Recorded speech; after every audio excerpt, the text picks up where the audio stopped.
Friends, Canadians, our neighbors to the north, they love hockey, maple syrup, and saying sorry at least 50 times a day. They're like the really polite family next door who always brings over casseroles. But lately it seems like someone's been slipping something a little stronger into those casseroles. Because our relationship with Canada? Yeah, it's gotten weird. Thanks, Trump. It all started, as most things involving Trump do, with a tweet. A tweet so bizarre, so outlandish that even seasoned political analysts were left scratching their heads. Could it be?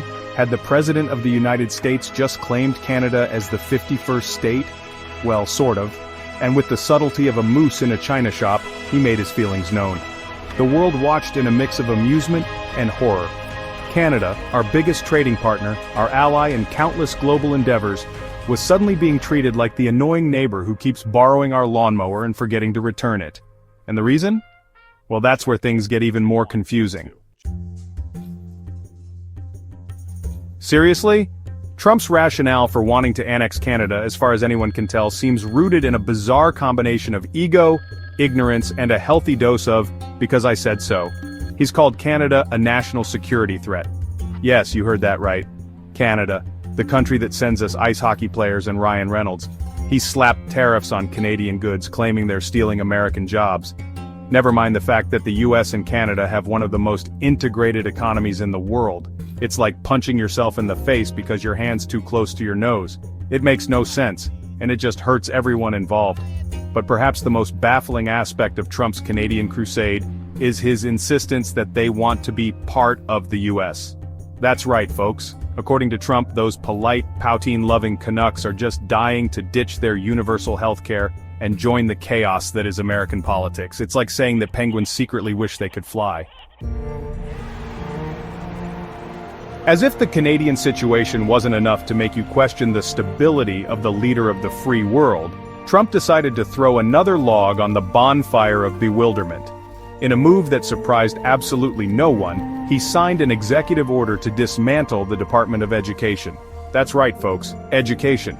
Apparently it's not a priority in Trump's America. Now I know what you're thinking. But John, hasn't he tried to do this before? And you'd be right. This has been a recurring theme in the Trump presidency. It's like that mosquito that keeps buzzing around your head, no matter how many times you swatted it. Except in this case, the mosquito is holding the future of American education hostage. The stated goal of this executive order, as with most things Trumpian, is murky at best. He claims he wants to return control of education to the states, but the details are about as clear as a glass of milk after a toddler's finished with it. And let's be honest, folks. Does anyone really trust this administration to make decisions about something as important as education? Section 4, Bewilderment across the border. So how has Canada reacted to all of this, you ask? Well, initially, they were just confused, like, did he really just say that? Confused? Then came the amusement. After all, Canadians are known for their sense of humor.